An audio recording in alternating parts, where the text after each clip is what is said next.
Strange Brew Podcast, Season 1, Episode 306. I'm not going to call this an emergency podcast because that would indicate I might be stressed out about the Brewers Cubs series after Game 3, and I am not. I repeat, I am not stressed out about the series currently. But it feels like we need to do a podcast today because by the time we get to Friday, last night's game, whatever, we're not going to want to talk about it. We're either going to be celebrating a Game 4 win or going over everything in a Game 4 loss, and then by then Game 3 doesn't matter. So I think we have to go over that. And then there's been so much Giannis news. Once again, Shams Charania just cannot shut up about Giannis and his future and Milwaukee and the Knicks or any other team going. I don't understand. You are a sad, strange little man, and you have my pity. That is my message to Shams. You are a sad, strange little man, and you have my pity. Farewell. But I think we have to talk about some of that because Doc addressed it after practice yesterday. Giannis addressed the latest rumor after practice yesterday. So we already have, for Friday, we're going to be doing Game 4 recap, whatever the result is, hopefully a celebration podcast. We've got to talk about Packers-Bengals and them facing Joe Flacco again. Unfortunately, we have to talk about the Badgers and homecoming in Iowa and maybe their last best chance or second to last best chance to win a Big Ten game. We're going to make our picks. There's just too much. It would be too bloated on Friday to do everything. So we're going to break this up like it's one of those 2 VHS tape movies from the 90s. Remember those? I remember when my sister would get out The Sound of Music. Oh, Christ. It's a 2-tape movie? I can't be expected to watch something for 3 hours, but that's how we're going to do this episode. We'll have a new episode tomorrow like we always do, but I felt like we had to get one in today. Let's go. On the ground, a chance here. Durham to Hardy to first. Hit time! Yes! The Brewers win!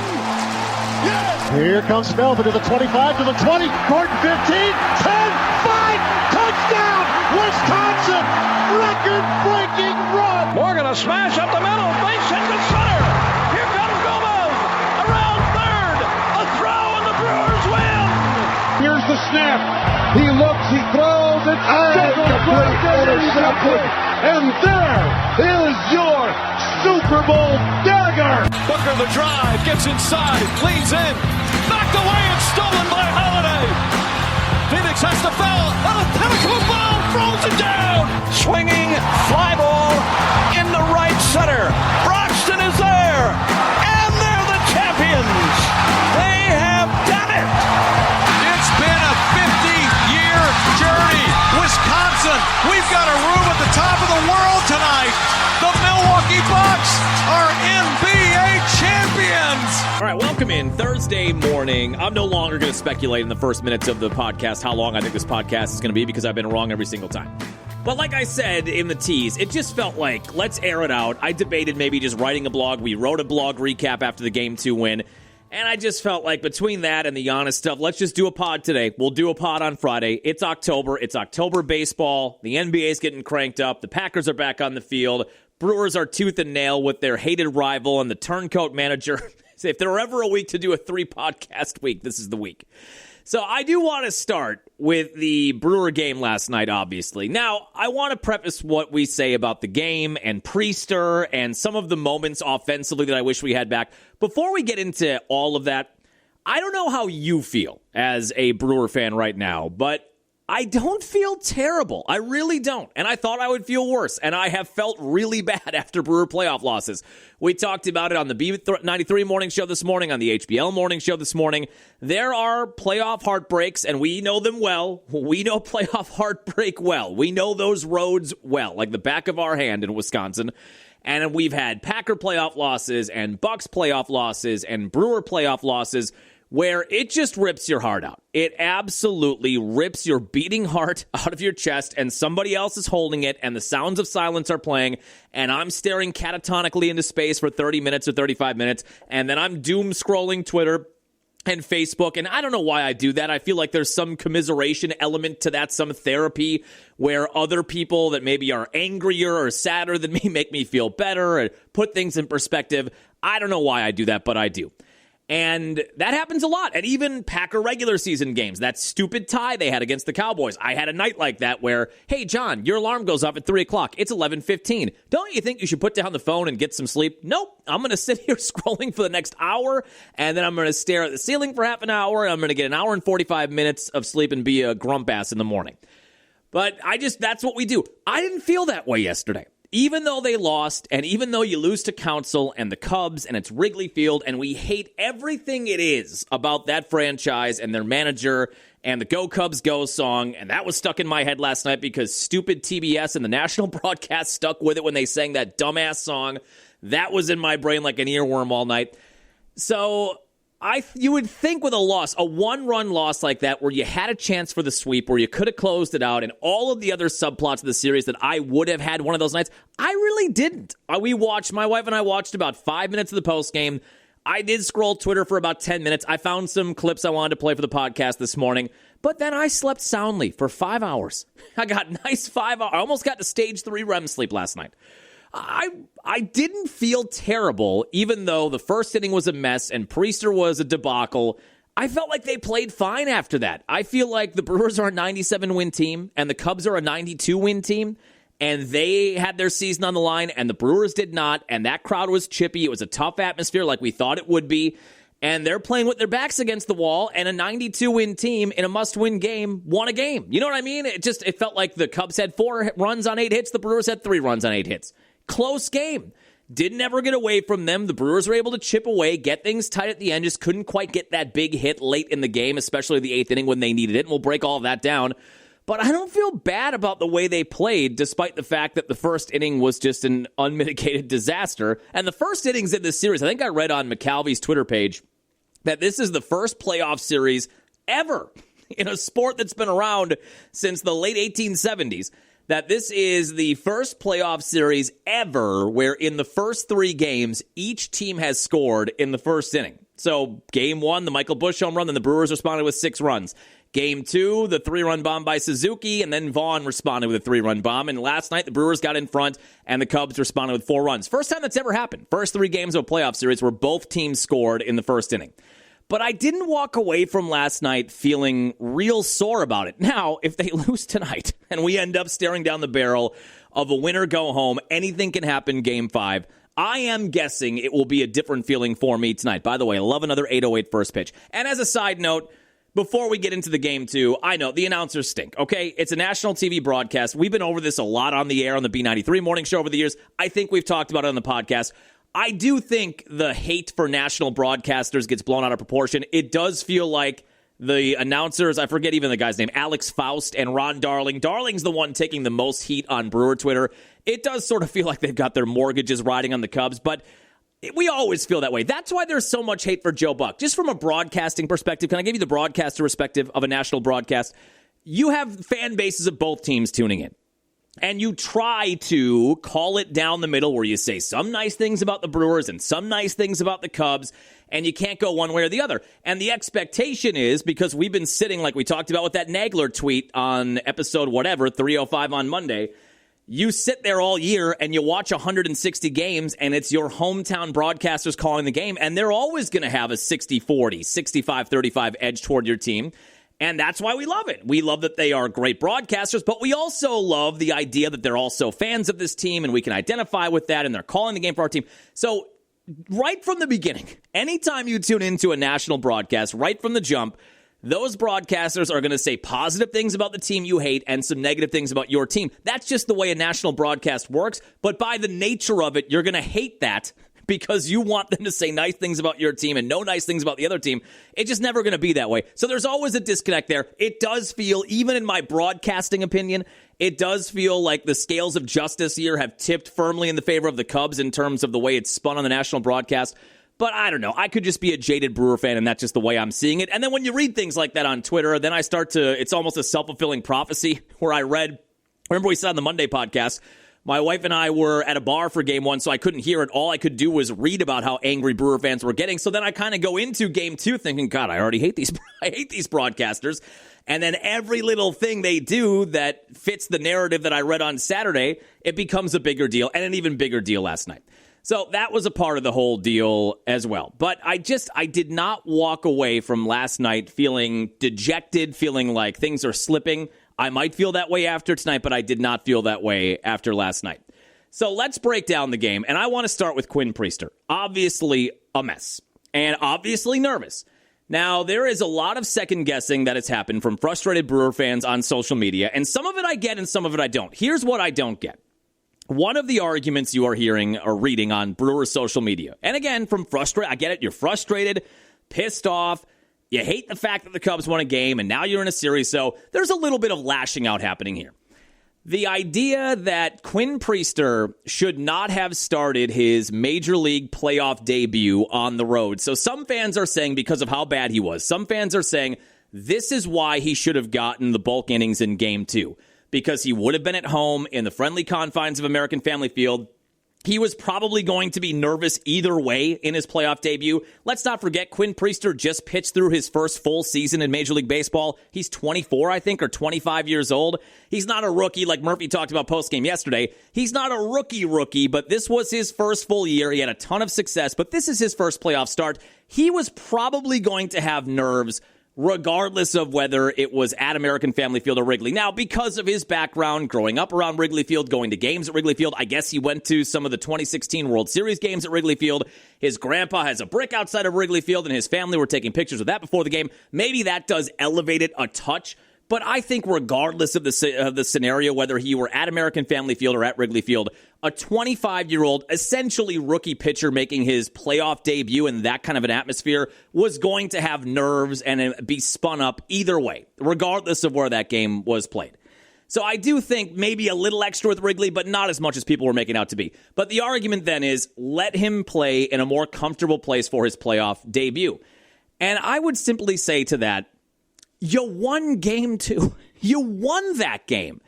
Let's not take a win off the board. Now, look, if the Brewers went bullpen Game 2 in Game 2 and they lost, and then in Game 3 Priester blew up and they lost and they're down 2-1, then I can understand the argument of, well, you should have put Quinn Priester on the mound in Game 2. You blew that game. Then you put him on the road. You blew that game, and now you're a game away from elimination. Let me repeat. The Brewers won Game 2 to take a 2-0 series lead. Let's not relitigate and redo a game that they won. Don't take a win off the board, because what if Quinn Priester, in your scenario here, what if Priester blows up like he did last night and he does it in Game 2? Then you lose Game 2. Then you're 1-1 going into last night, and maybe your bullpen blows the game in Game 3, and then you're down 2-1 again. Don't take wins off the board.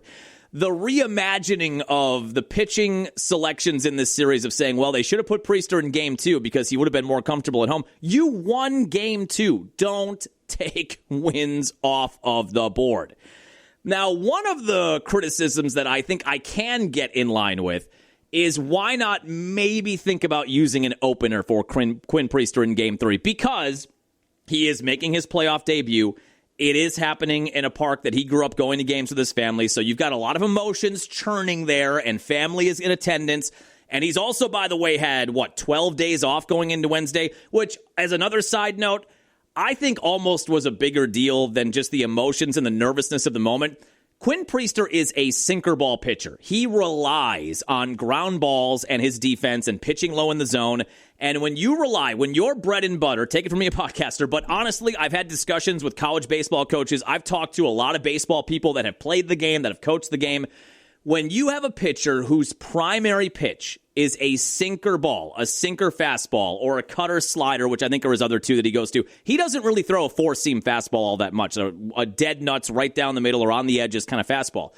A sinker ball pitcher who relies on that sink and having batters beat the ball into the ground, he is almost better when his arm is a little more fatigued. That type of pitch does not loan itself to having extra rest, having extra energy, because then the tendency is, and then you factor into the emotions of the moment, the tendency is when you've had a lot of time off and he had 12 days off, the tendency is to be juiced up and to overthrow it, and a sinker ball does not sink the way you want it to when you're too revved up. You almost want to be tired or fatigued, or you'd rather be on a day short of rest than a day extra of rest. That, to me, was a big factor, too, because he didn't know where that ball was going, and a lot of that stuff was middle.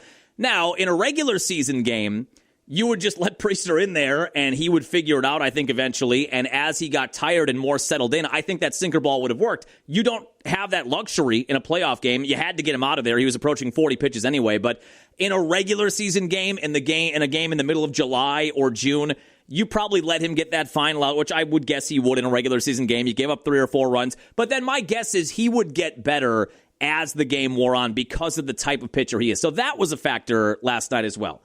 But the one criticism that I do sort of understand is you used openers for Priester during the regular season a few times.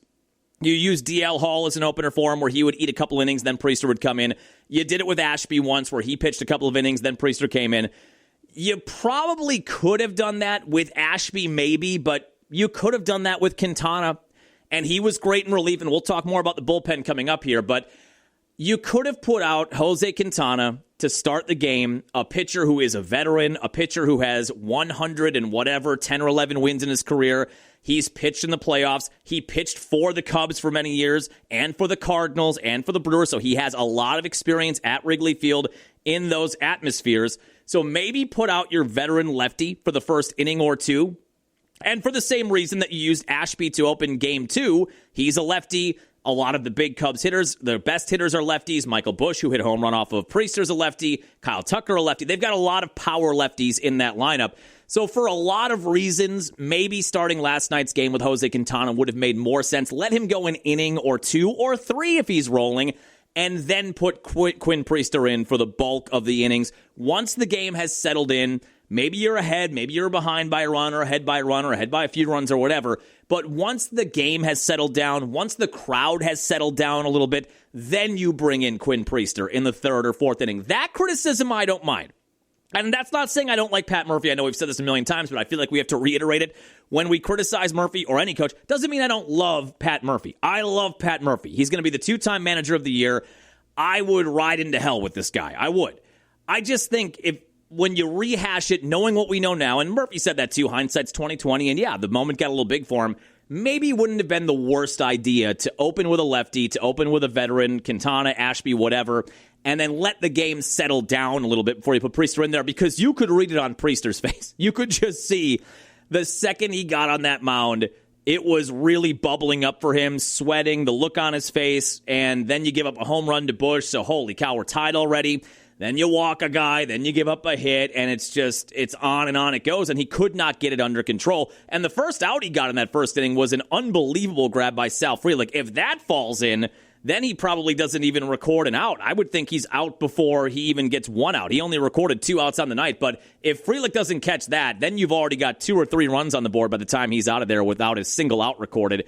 So that second guessing on social media, start with an opener and then let Priester in, I can kind of get behind that. There's also the idea of, why did you pitch Priester at all? There were some accounts out there that said they should have just started Quintana, go with the veteran, let him go 4 or 5 innings if he's going well, and then maybe you use Priester for Game 4 if you need him.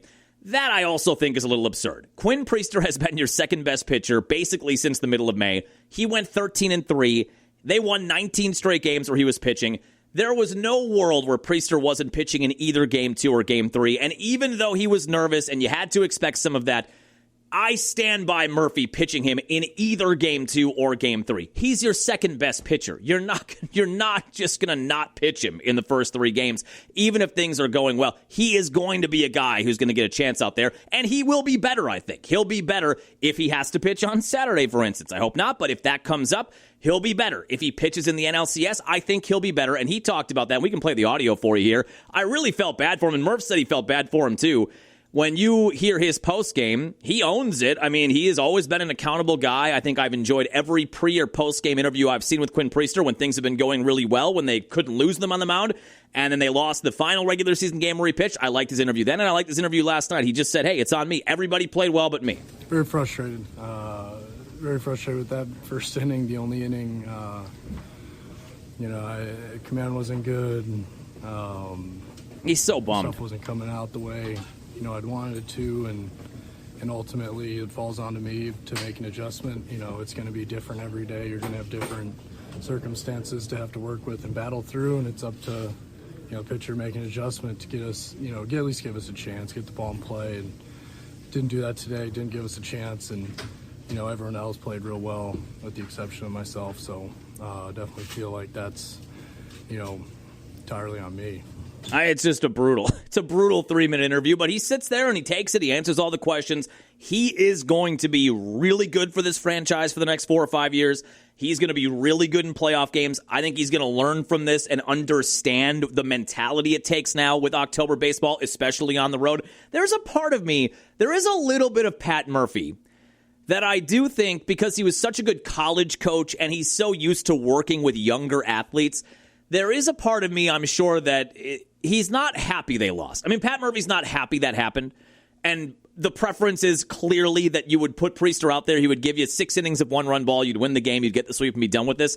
But I do think there's a part of the mentor part of Pat Murphy, the college coach of Pat Murphy, that is saying to himself privately, this is maybe a good thing for Priester to go through, because now he knows. And now he'll be better the next time, whether it's at home, whether it's on the road. He knows now what to expect, and he will be better, and he'll work toward being better. There's that teacher part. There's that professor part of Murphy that I think there's a little bit of him that maybe thinks, okay, good, we got that one out of the way for him. Now he can settle in, and the next time we need him this season or in the next 4 or 5 years, he will be better in that scenario. There's just a little bit of that, I think. But obviously, a disastrous first inning, so we can break it down. Brewers got off to that good start. I thought they were going to be in the catbird seat there in the first inning. The Cubs let that infield fly. The sun got in everybody's eyes. They couldn't find it. Brewers capitalized. They get the sac fly from South Freely. It could have been a bigger inning, but you get one. You're on the board. You're up 2-0 in the series. You got a 1-0 lead. And then, Bush hits a home run off of Priester. Eventually, he did get to 2 outs, bases loaded. If he just finds a way to retire PCA, I don't know that the whole game is different, but a lot of it could be. But PCA, to his credit, came through a 2-out, 2 RBI single to right field. That was the end of the night for Priester after recording only 2 outs. Then Nick Mears came out of the bullpen. He uncorks that wild pitch, and in the pit of my stomach, even though the inning was going bad already and you're down 3-1, in the pit of my stomach, didn't you all feel like, oh boy, that's going to be the run, isn't it? And it was. That was in a 4-3 game. That was the run, the wild pitch from Nick Mears that allowed a run to score. But you get down 4-1, but after that, I really like the way things went for the Brewers overall. You'd love to have some situations back, but the bullpen was phenomenal. Quintana gave you 3+ scoreless. Grant Anderson, much maligned Grant Anderson by a lot of people, not by me. If you've listened to this podcast, I have often defended Grant Anderson, saying I've never seen a guy with a 3 ERA come under the heat that Grant Anderson has come under. He had a 3.1 ERA over 65 appearances, and people act like he's the worst relief pitcher in the world. Those are really good numbers. He came in and gave you 2 scoreless and came into a situation with a runner on and nobody out and got out of it with 2 strikeouts and a pickoff at first base. So tip of the cap to Grant Anderson. I think those of you out there that were chirping Grant Anderson all year maybe deserve to give him an apology for his performance last night, keeping this team in the game. Koenig was a little uneven, gave up a couple of hits, only recorded an out, but then Chad Patrick came in. He looks like dynamite coming out of the bullpen. I think his future is still as a starter in this rotation. But when he's able to go out there and just unload, and he knows he doesn't have to go 4, 5, 6 innings, and he's just kind of burning it up in an inning or two, he's been tremendous. And inning and 2/3 did not give up a run. So outside of that first inning, the bullpen, Mears, Quintana, Anderson, Koenig, Patrick kept this team in the game. And then in the 4th inning, you get the RBI single from Jake. I call him Rake Bowers. That got them to within 4-2. And then you had a chance in that inning. I'm going to break this down a little bit more in a minute, but you had a chance for more. Couldn't get it done there. The safety squeeze from Lockridge and Durbin getting in the rundown. You had a runner at third with 1 out, but you couldn't get another run in. So it's 4-2 at that point. Then Bowers hits the solo shot off of Kittredge in the 7th inning to make it 4-3. What a night for Bowers. Could have been a storybook night with 1 more hit. But that made it 4-3, and then, you had the bases loaded in the 8th inning with 2 down, Bowers at the plate, and he strikes out on a 97-mile-an-hour fastball. A little bit in on the plate. One you feel like you could have had a better shot at, and he got a lot of fastballs in that at-bat that it just felt like he was surprised by, and Murphy talked about that post-game too. Just didn't get aggressive early, and then got behind on that last one to strike out to end the inning, and that did feel like that was their best chance. That was their best chance. 1 hit either tied the game or gave you the lead. Hard to reignite that kind of a rally in the 9th inning, and they were unable to do it as they fall 4-3. Now, when I look at the offensive side of this thing, I know there's going to be a lot of second-guessing of a lot of stuff. There are 3 things that I wish I had back or wish could go a different way for this team. In the 4th inning, the Caleb Durbin rundown. Did it not look like to you, because it did to me, that he could have scored on that? So they have, after the Bowers RBI, runners on first and third, only one out, and Brandon Lockridge at the plate, who got a start last night, and they decided to go safety squeeze. The whole world knew that's what they were going to do. In this instance, I think Pat Murphy has outplayed Craig Counsell in the chess match so far, but in that instance, Counsell was all over him. I think everybody kind of knew they were going to try to do that safety squeeze with Lockridge instead of letting him swing away, which I wish they would have just let him swing away, honestly, because before the game, it was a little eyebrow-raising that Lockridge got a start. Pat Murphy clearly likes Brandon Lockridge and just the player he is and the grinder that he is. And before the game, Murphy said, hey, this guy deserves a chance. He hasn't been up at the major league level since late August. He's got great speed. He's a good outfielder. The bat has always been a problem for him, but he's been okay in Milwaukee at the major league level when he's been up with the Brewers. Murphy's contention was he deserves a chance. I guess my counter to that would be, then give him a chance, because he got the first at-bat last night was a 13-pitch at-bat, a really good at-bat. He struck out, but he made Jamison Tyone work, ran that pitch count up, 13-pitch at-bat. Then in that situation, runners on first and third, one out, a sac fly gets you another run if you can put one in the outfield, and I'm pretty sure the Cubs are playing double play depth, so with his speed, even if he puts one on the ground, because he's so fast, there's a good chance he beats out a double play and you score a run that way. There were so many ways you could have tried to score that run, and I feel like they kind of took the bat out of his hand by having him attempt a safety squeeze in that moment on the first pitch he saw. Murphy's counter to that is that he's a very good bunter, and he thought he'd get the bunt down, but he bunted the ball a little bit too hard, and the Cubs saw it coming. They had it telegraphed. They were crashing in the second that pitch was thrown. So the combination of the Cubs reading it and then Lockridge putting too much on it put Caleb Durbin in a bad spot at third base. But I guess when I think of Lockridge, and then they pull Lockridge in the seventh inning, we're going to talk more about that in a second. So you argue before the game when everybody says, wow, you're starting Brandon Lockridge, you say, hey, this guy deserves a chance. I like the way he plays. We're up 2-0 in the series. This is a good spot for him to get into a playoff game. Well, then let him play. You know what I mean? He had a 13-pitch at-bat in his first at-bat, really quality at-bat.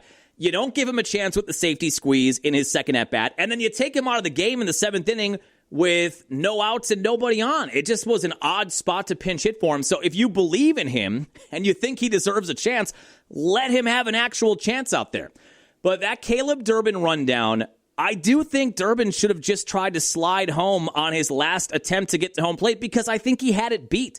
He did everything right once he got caught in between home and third base. He stayed in the rundown long enough to get the runners to second and third. So ultimately the runners do advance. You don't score the run, but you got the runners advanced. And then on that last break home, he was outrunning Matt Shaw to home plate, and Shaw does not try to lob it to the catcher until Durbin's like 2 steps away from home plate. And I'm thinking in the moment, now it's easy for me to say watching it on TV, whereas Durbin is the guy in the middle of it there trying to think in a nanosecond what he wants to do.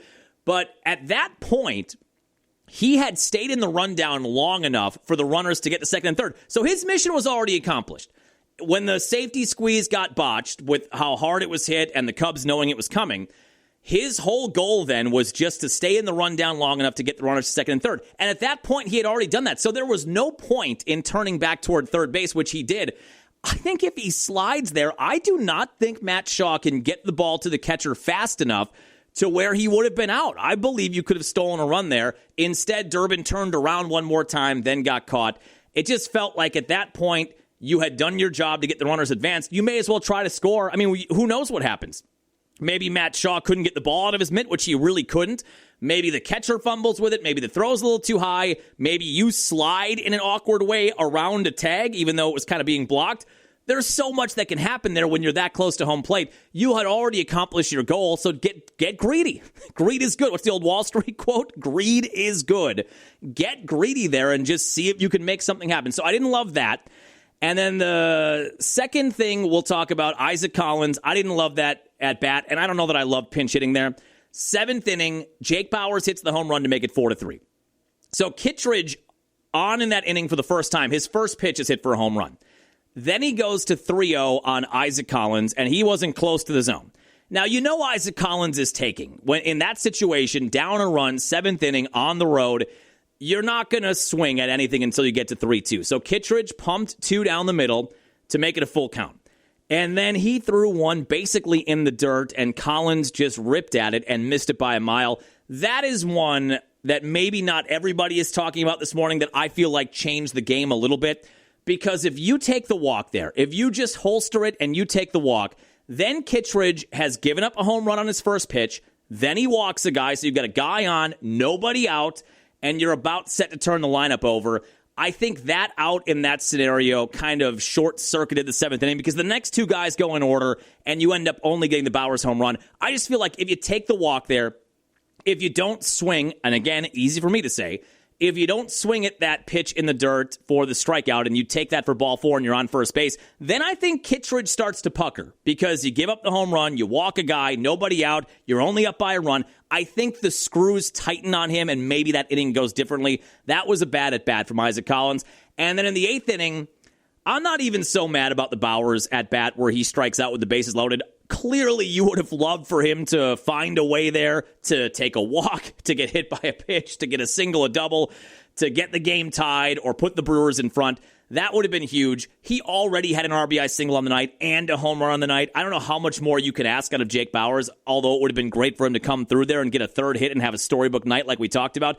The at-bat in the eighth inning that I really hated was the Bryce Terang at-bat.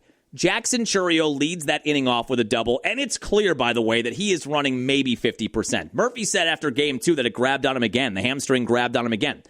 And he was in there, and he was playing left field, but you can tell. I mean, he is not running. At best, I think he's running 60%. So Chourio leads off with a double. You can see him kind of hobbling into second base. And then Terang comes up. So middle of the order up. 3, 4, 5 on the way. Runner on second base. Nobody out. Down a run. I know there are a lot of Brewers fans, again, hindsight being 20/20, that say, bunt him over. Why didn't Bryce Terang bunt him over? Then you get a runner at third, and a sac fly ties the game. I don't necessarily mind them not bunting the runner over because, again, you've got the middle of your order up. You're playing for a bigger inning. I think as a fan base, we always see, okay, you're down one. It's getting late. Get the game tied. Just get this game tied. But I don't mind the coaches and Murphy in that situation playing for a bigger inning with a man on second base and the middle of your order up. Murphy's thinking, all right, if Terang can get a single or a double here, we're not only talking about tying the game, we're talking about winning this game right now in the eighth inning. So I don't hate not bunting him over. What I hate is the way that at-bat went for Bryce Terang. It was a non-competitive at-bat. And I say that also acknowledging Bryce Terang, if he's not the MVP, the overall MVP on this team, he's top 2 or 3. He was sensational in July and August and for most of September. He put up power numbers, the likes of which we didn't think we'd see from him. The batting average, the defense, all of it. He had a phenomenal year, and we hope that continues. Hasn't been great in the playoffs so far, but that was a non-competitive at-bat. He should have struck out on 3 pitches. He got a gift of a ball call on what should have been strike 3, and then he struck out on the 4th pitch anyway in the dirt. It was a lefty-lefty matchup. It was a difficult lefty-lefty matchup, but that was a non-competitive at-bat. And by the way, there's other ways to move Chourio over other than putting a sac bunt down. Just basically anything on the right side of the infield probably gets the job done. If he pulls it anywhere, even if it's an out and he's out at first base, that probably gets Chourio over. So to just do nothing with that at bat, I think that's what ultimately tilted that inning. Again, I don't hate not bunting. Also, you've got to keep in mind, if you bunt Chourio over with that bad hamstring, okay, so now Chourio's on third base, and in theory, a sac fly ties the game, but this is not a guy that's running well. So, okay, you bunt him over, you're probably going to have to hit it pretty deep to the outfield on a sac fly to get Chourio home, because you don't want him risking it either. If it's a middle of the outfield fly ball and you send him, what if he blows out his hamstring? He blows out his tire trying to beat it coming home. That's a bad scenario too. So you also have to keep in mind who's on base there, the injury he's dealing with when you rehash whether or not you should have bunted him over. It would have taken a pretty deep sac fly. Not saying it's impossible, but it would have taken a pretty deep sac fly, I think, to get Chourio home. Ultimately, I just don't like the way that at-bat and the approach went from Terang. Even without the bunt call on, it was just an at-bat that didn't do anything. And then ultimately, yeah, you get Bowers with the bases loaded, but he's 2 for 4 on the night with an RBI single and a home run. I mean, he did a lot offensively. I saw some people getting on Jake Bowers on Twitter after that. I said, this guy is one of the only reasons you're in the game right now. So then you go 1, 2, 3 in the ninth inning, and yeah, you end up falling 4-3. But those 3, to me, Durbin, probably should have tried to slide home. Maybe he's out, but I think he would have been safe. The Collins at bat, it didn't make any sense for me to sub him in at that point, and then he had a bad at bat where you could have really put pressure on them, and the Terang at bat in the 8th inning. I didn't like any of that. But whatever. It's a close game. You lose 4-3. The Cubs needed it or their season's over. Remember back in 2008, Brewers and Phillies in the NLDS at that time? And the Brewers went to Philadelphia, and they got smoked in Game 1. They got smoked in Game 2. You're down 2-0 coming home. And my wife and I went to that game in 2008, Game 3. And David Bush was on the mound against, I forget who, a really good pitcher for the Phillies. And it just felt like the atmosphere at Miller Park at the time that night, we felt like we got to get one. Even though we're overmatched, even though that team is more talented, the sports gods have to get us one here. We haven't been in the playoffs in 26 years. I know that's not the case for the Cubs, but I think there are a lot of instances where a good team takes a 2-0 lead with 2 home wins, and then you go to that other team's venue, and you just can't quite find it because that team is fighting for their lives. That happened that night. Dave Bush pitched like a Cy Young candidate that night out of nowhere, and the Brewers hung on to win. I'm actually pretty sure they won 4-3, and it got tense in the 9th inning in that game. And then they got blown out in Game 4 with Jeff Suppan on the mound. I'm not saying that's how this is going to go, but I just say it to emphasize the point of it's tough to sweep people. And as much as we wanted that to be the case and to put an end to the series and we don't want any more stress, it is tough to beat a team 3 times in a row, a 92-win team at their place with their crowd in their safety zone, in their environment. That is not easy to do. Now, tonight, it sounds like Matthew Boyd, the Game 1 starter who went on short rest on Saturday, now he's on full rest, their all-star lefty. It sounds like that's what the Cubs are going to do tonight. Let me just see, have we announced Freddy as the starter? Because I think that's the no-brainer. Yeah, I don't think we've announced anything as of yet. So the Brewers did not announce a Game 4 starter last night, and so far, as of 9:57 a.m. on Thursday morning, they have not announced a starter as of yet. Freddy Peralta, your Cy Young candidate, would be going tonight on normal rest. I guess there's the thought among Brewers fans that in case you lose tonight, would you rather have Freddy at home in a win-or-go-home Game 5? Do you want your Cy Young candidate on the mound in that game? Or do you want him on the mound in a Game 4? And then if you lose with Freddy tonight in Game 4, then what the hell do you do in Game 5? Is Priester back out there for an inning or two, and then maybe you put Quintana back out there for an inning or two, and then you just go bullpen game? Maybe Miz gets in. Maybe you have a lead so you can use Koenig or Uribe or McGill. But that's the question now. Do you put Freddy out there on the road in Game 4 and try to close this out? And then if you lose that game, what do you do in a winner-go-home Game 5 where all of the pressure will then be on the Brewers? Back at home, back in an even series, blowing the 2-0 series lead. What do you do then? I still think I go Freddy tonight. He's your best pitcher. He's on regular rest. I think if you push Freddy to tomorrow and you do a bullpen game or whatever today, you're kind of saying we're expecting to go to a Game 5. You know what I mean? I think if you put Freddy off to Saturday, you're saying, I think we're going to lose this game. Let's make sure we save our best pitcher for a Game 5. If you put Freddy out there in Game 4, you're saying, win the game today. Win this game, and then we don't have to deal with Game 5. And then Freddy would be available in Game 1 or 2 of the NLCS. If he pitches tonight and the Brewers win, then he's set for Game 1 or Game 2. If you hold Freddy to Saturday, which, by the way, would put Freddy on 7 days rest then, and we saw what happened with Priester on 12 days rest.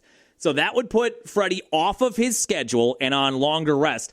But if you pitch Freddy, if you have to play Saturday and you pitch Freddy Saturday and you win that game, he's not going to be available until Game 3, I wouldn't think, in L.A. or wherever, in Philly or L.A., in Game 3 of the NLCS. So I think just keep things routine-based. The baseball is a routine-based sport. It is a very German sport. Put Freddy out there on the regular rest that he's accustomed to, and if you win, great. If you lose, you deal with that on Saturday and try to find a way to cobble it together on Saturday. I do think Priester would be available Saturday, not for a full go because he would be on short rest, but an inning or two. Quintana, he pitched 50 pitches. He should be available then on Saturday for an inning or two. Maybe you can find some kind of combo there. Start Quintana, see how that goes, then bring Priester in. Maybe you have a lead, then you can go to your high leverage arms. I just don't like the idea of putting Freddy off schedule and putting that into the atmosphere that we're worried about a Game 5, so let's save Freddy for Game 5. It'll be a late start time tonight, everybody. Another 8:08. I did not realize that if the Phillies would have lost last night in L.A. and the Dodgers sweep that series, hey, another example, that Dodgers team, highest payroll in baseball, had a 2-0 series lead against Philly. They were at home in Dodger Stadium for Game 3, and they got killed 8-2. It is not easy to sweep teams. But if L.A. would have won that game, then tonight's game would have moved to 7:08, which is far more palatable than the 8:08 start time we get tonight. But the Phillies did win, so that's a 2-1 series. They play this afternoon, I think. And Cubs and Brewers, late night tonight, 8:08 at Wrigley Field. If the Brewers win, they move on. If they lose, Game 5 at AmFam Field, I think it would be 3:30 on Saturday afternoon. Tigers and Mariners are headed for 5. Tigers won 9-3. Blue Jays eliminate the Yankees. You absolutely hate to see it. 5-2. That's what we're hoping for. Blue Jays won their first 2 games at home. They blew Game 3 at Yankee Stadium with a 6-1 lead. Yankees won that game. Then the Blue Jays came back, played a complete game, and won 5-2 in Game 4. That's what we're hoping to mimic, I think, tonight for the Brewers.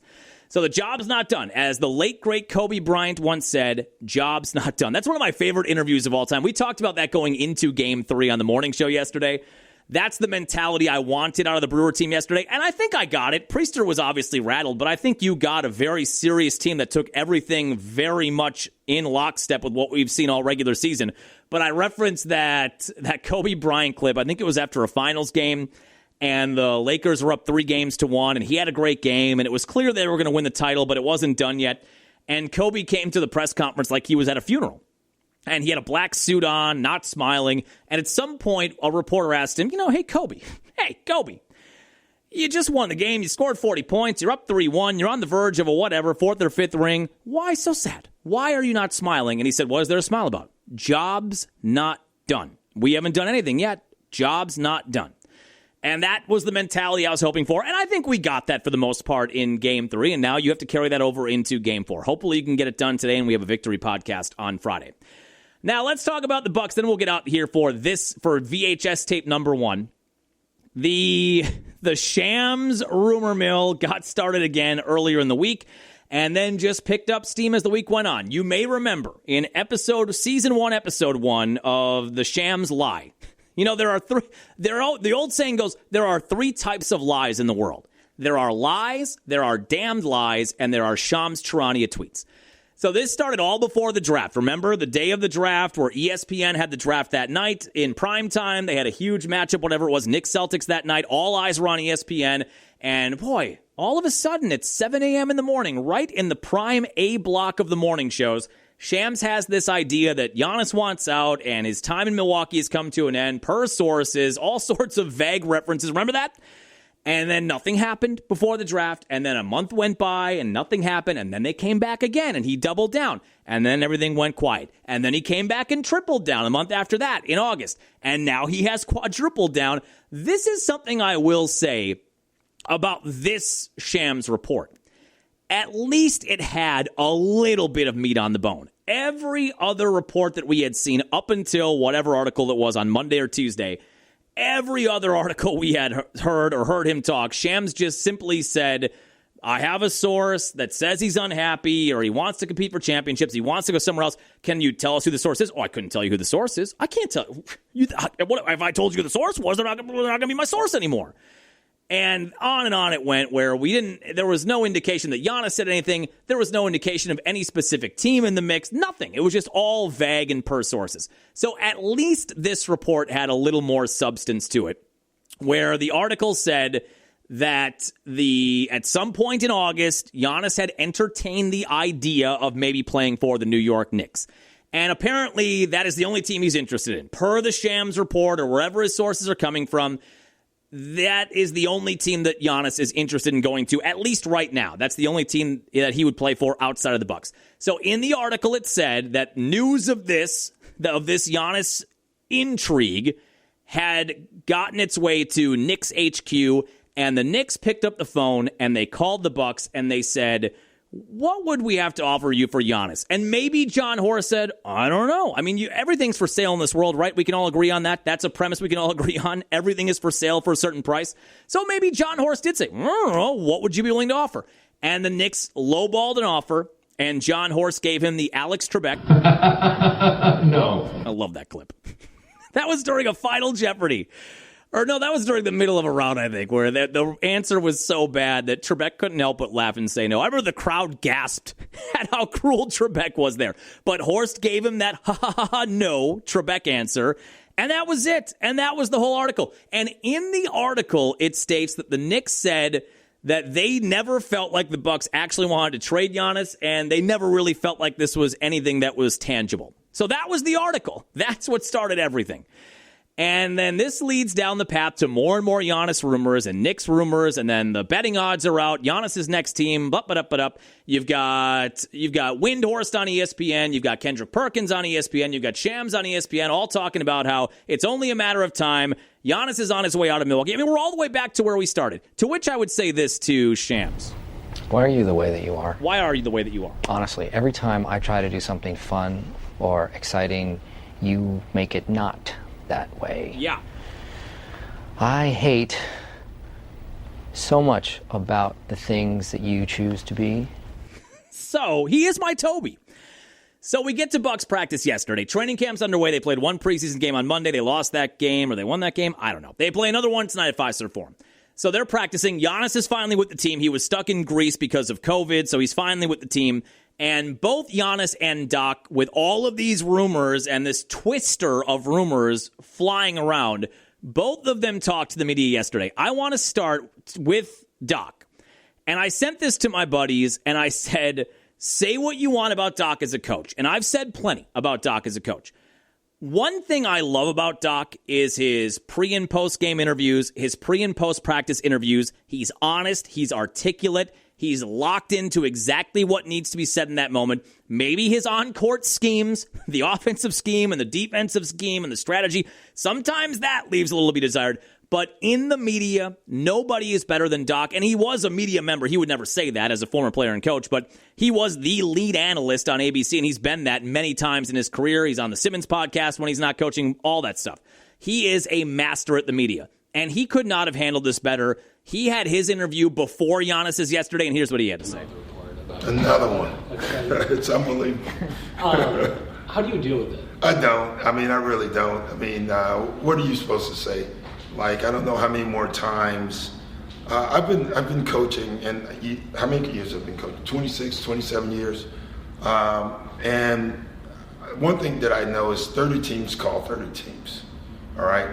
Hey, would you like to trade Chris Paul? And you say no. That does not constitute a conversation. Preach. All right? Preach. I read where it said several conversations. Well, that never happened. And it was a conversation where a team called, and John has been saying no now for 11 years.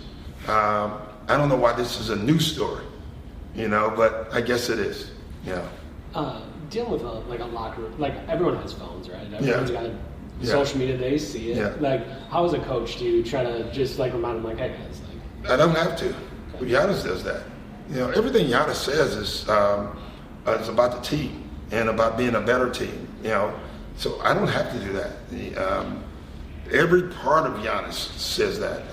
If you read his comments this summer, every comment he's made is about being in Milwaukee, loving the city.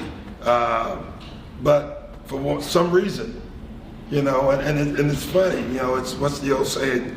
You report a story, and then you create the story, then you report on the story you created. Preach. And that's what it feels like. Preach. And it gets old for us.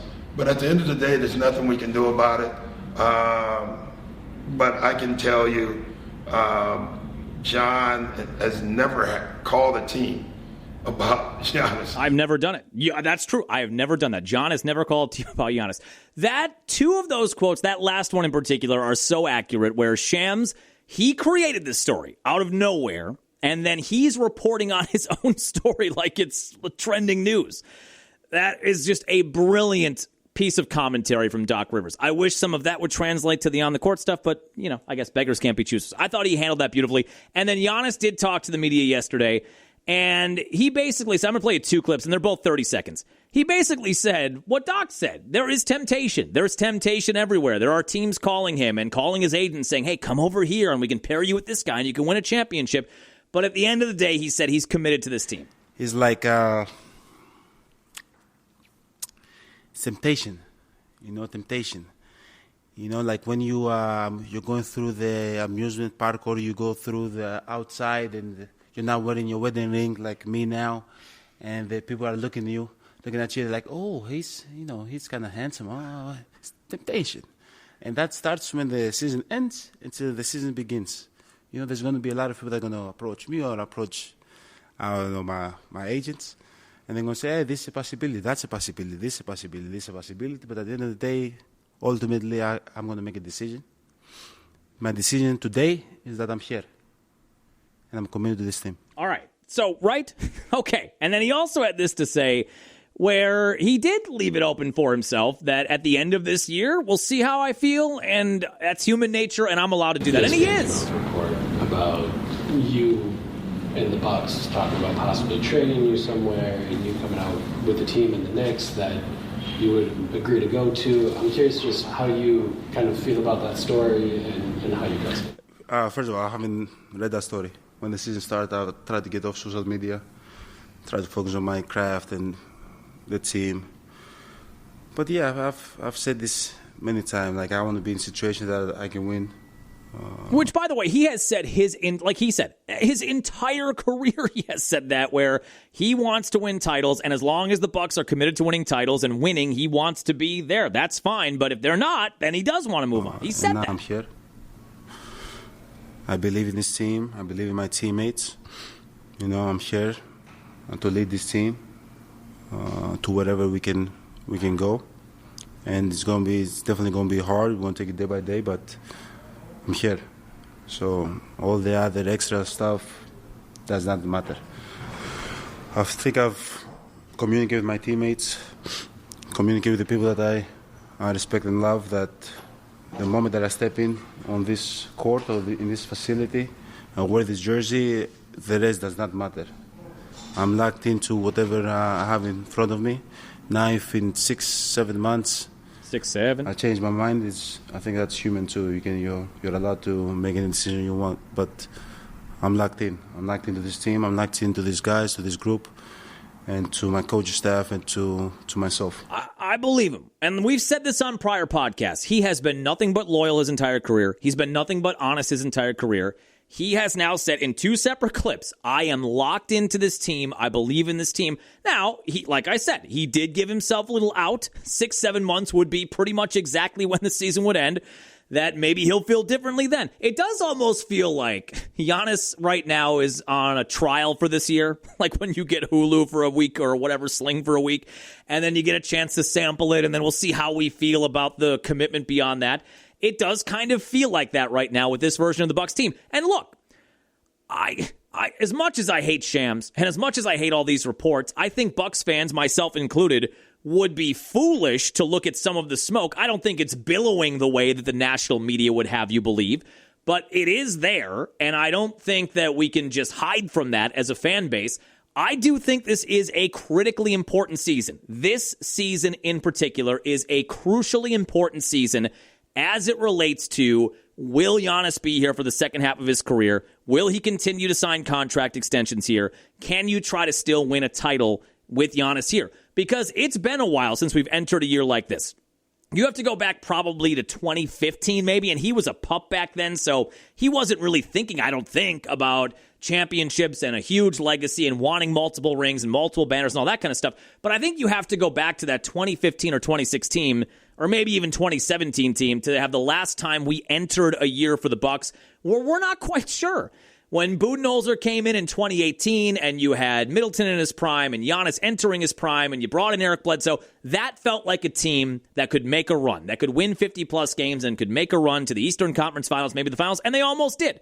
And then when that didn't work out, they brought in Drew. And heading into those years with Drew and Middleton and Giannis all in the prime of their careers, you felt like, all right, we have a chance to win a title here. You have it. If you're healthy and things kind of break your way, you have a chance to win a title. And then even when they traded Drew away after the disaster against the Heat, you brought in Dame, top 75 all-time player, future Hall of Famer. Okay, we're going to pair a couple of Hall of Famers now, Dame and Giannis. And look, we know it didn't work out in the 2 years Dame was here, but before each of those years, even though you didn't love some of the periphery parts and they were getting older and Brooke was getting older and Middleton was getting older and all that kind of stuff, you looked at that team and said, we have 2 Hall of Famers. We have Dame and Giannis. We have a chance. You felt really good about it in year 1 of Dame and Giannis. In year 2 of Dame and Giannis, you kind of felt like, you got a puncher's chance here if things break your way.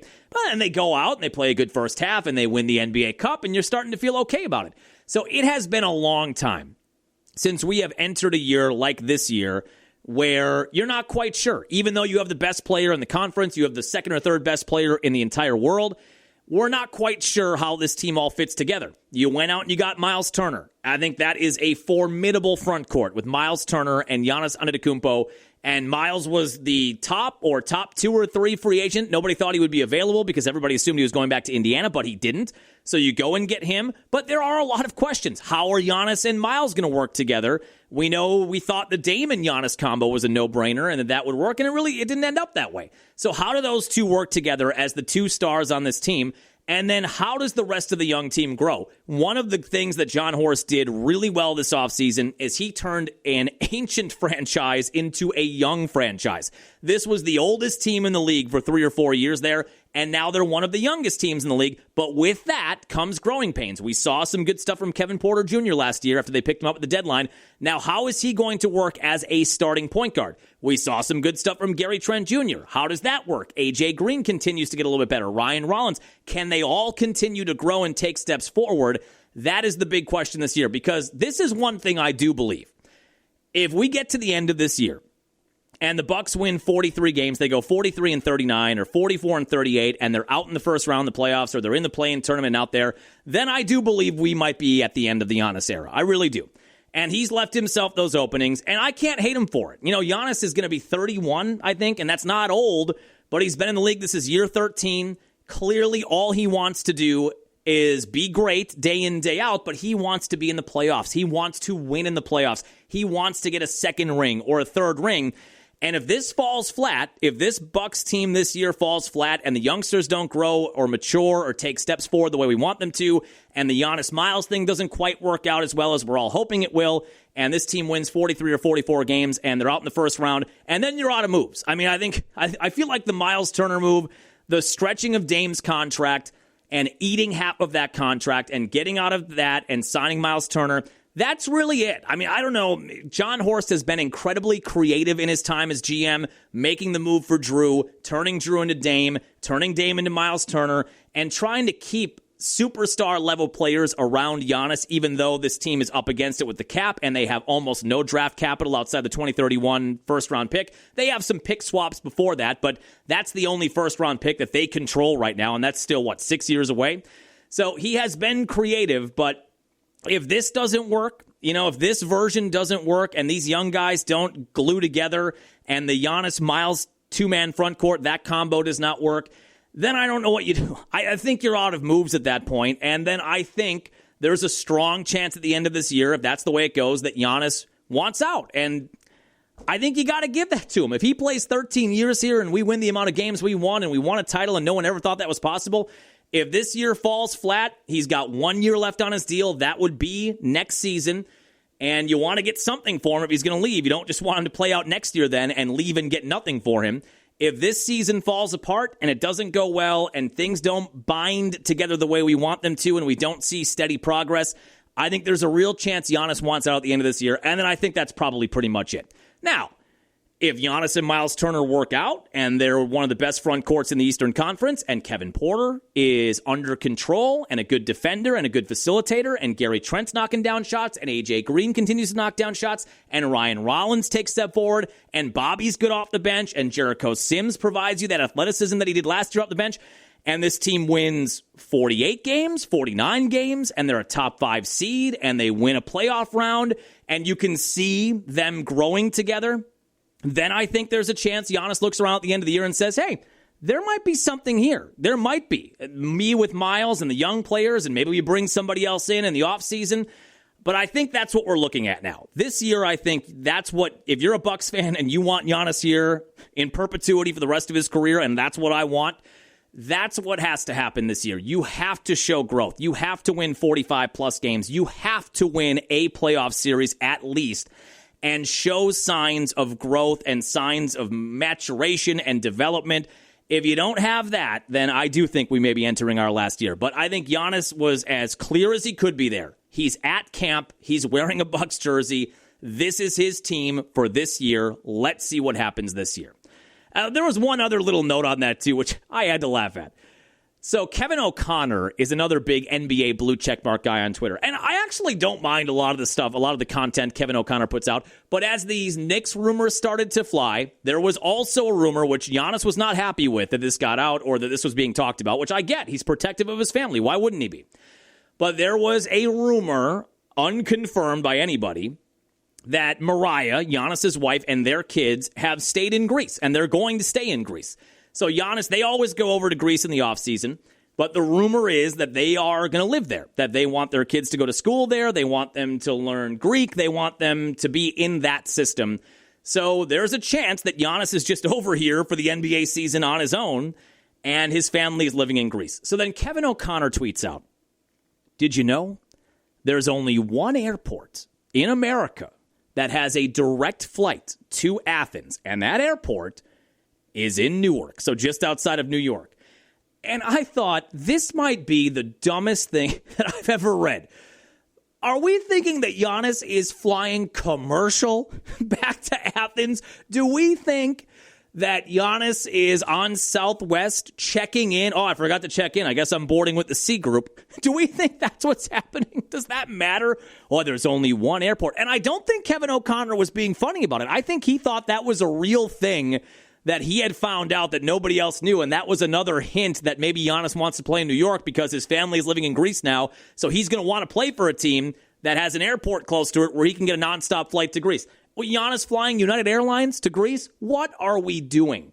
What is going on here? He is not flying coach or business class. If Giannis wants to go to Athens, he is taking a direct flight on a private jet, whatever airport he's around. He's not waiting to get on Delta, which is a good airport, by the way, or a good airline. He's not waiting to get on Delta and showing up and going through security. That's not happening. So that was just one of the dumbest things. Of all the different stuff that was going on with the Giannis rumors early in the week, that had to be one of the dumbest takes I think I saw on Twitter. But I believe you're going to get a lot of rumors all year, especially if the Bucks start badly. If the Bucks get off to a slow start and they're 10-10 or 8-12 in their first 20 games, you're going to hear it nonstop on SportsCenter, on Inside the NBA, and whatever, that he's going to want out at the trade deadline. I do not think that's happening. I do not think they are trading Giannis at the trade deadline. If anything, if things are going bad, I would guess John Horst does whatever he can to take one last big swing at the deadline to bring in a big-name player and have one last gasp to make a run in the spring. So I do not think there's a real world where Giannis, no matter how badly things could be going, I do not think they're trading Giannis at the deadline. But like I said, I do think if this season falls flat and we don't see development and Giannis doesn't believe this team can be on the verge of being a title team soon, I think there is a real chance this is the last year for Giannis in Milwaukee. But I do not think he's going to get traded at the deadline, regardless of how good or bad things are going. All right, that'll do it for us here for episode 1 of a 2-podcast episode. So we'll be back after it tomorrow, episode 306, part 2. No, we'll call tomorrow episode 307.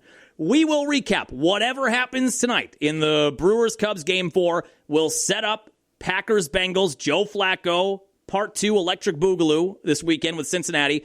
And we will talk a little bit about Badgers-Iowa homecoming at Madison, in Madison on Saturday night. Have a happy, safe Thursday. We'll chat with you tomorrow.